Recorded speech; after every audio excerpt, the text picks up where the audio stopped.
Netanyahu is, as if not more, of a polarizing figure in Israel than Trump or Biden are in America. But the pro-Israel lobby in the United States will go nuts if Biden tries to condition aid or Israeli military restraint, tries to dictate Israeli military restraint.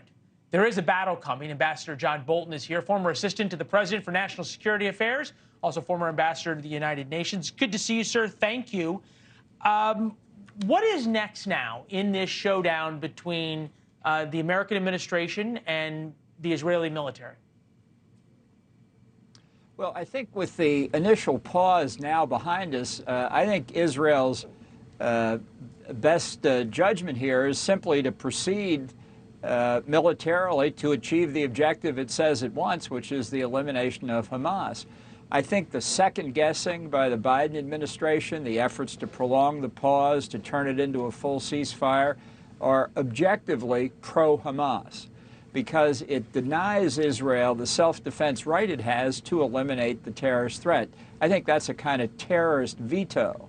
And I think when you take the position that Israel can defend itself, it just can't defend itself very well, you're setting up an impossible task for the Israelis unless they just continue to pursue this on their own.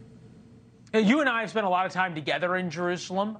You've spent a lot of time with Prime Minister Netanyahu, certainly more than I have. But I can't imagine him taking kindly to this. My only question for you is there a chance we're misreading this, to be fair, that the Biden administration is having to say this because they're in a political pickle and they're unable to have moral clarity, even though sometimes that's the much stronger position. And at the same time, they're telling the Israelis, look, you know, send text messages and put out leaflets, but go do what you need to do. No, look, I think the administration is weak. I think it's weak on Ukraine, it's weak on China, it's weak on Iran, it's weak on North Korea, and it's weak on the terrorist threat that Israel faces.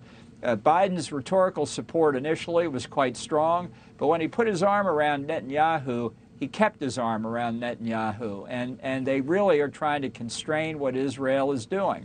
Maybe it's for political reasons. I think you've got an important point there. I think the administration is scared to death of the left wing of the Democratic Party, but it's also because Biden internationally wants to have it both ways, saying he favors self-defense, just not very much of it. That's the terrorist veto. Look, and the problem, right, is when you want to have it both ways, especially on an issue of good versus evil or right versus wrong, you don't really have it either way because you don't get the support of the pro-Hamas wing of the Democratic Party, and you also don't get the support of the pro-Israel types. I think this is pretty interesting. This is from Hamas today. This is one of the Hamas spokespeople who was interviewed by CBS about the hostages themselves. Right now, about 138 or so still being held, including Americans, in Gaza.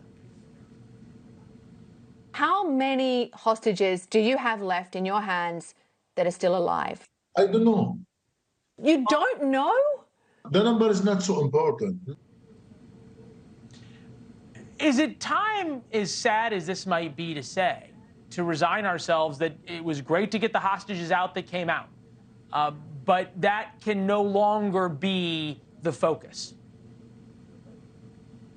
Well, I think there's clearly a tension between Israel's two objectives, eliminate Hamas and get the hostages out. Here's an interesting statistic.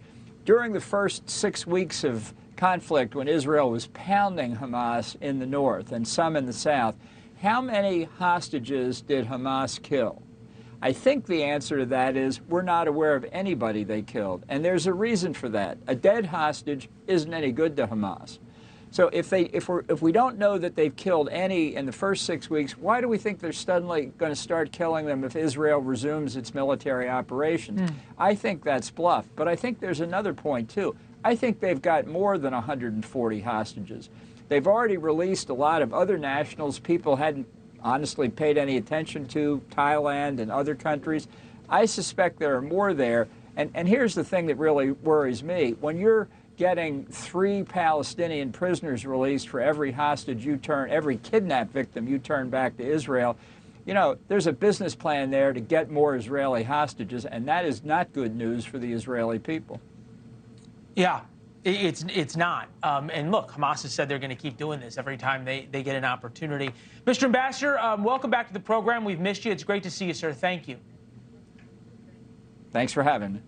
Yeah, we invite you to sign up for War Notes. It gives you a free look at the show every day at 4 p.m. You go to warnotes.com and subscribe for free. Thanks for watching. Go to joinnn.com to find NewsNation on your television provider.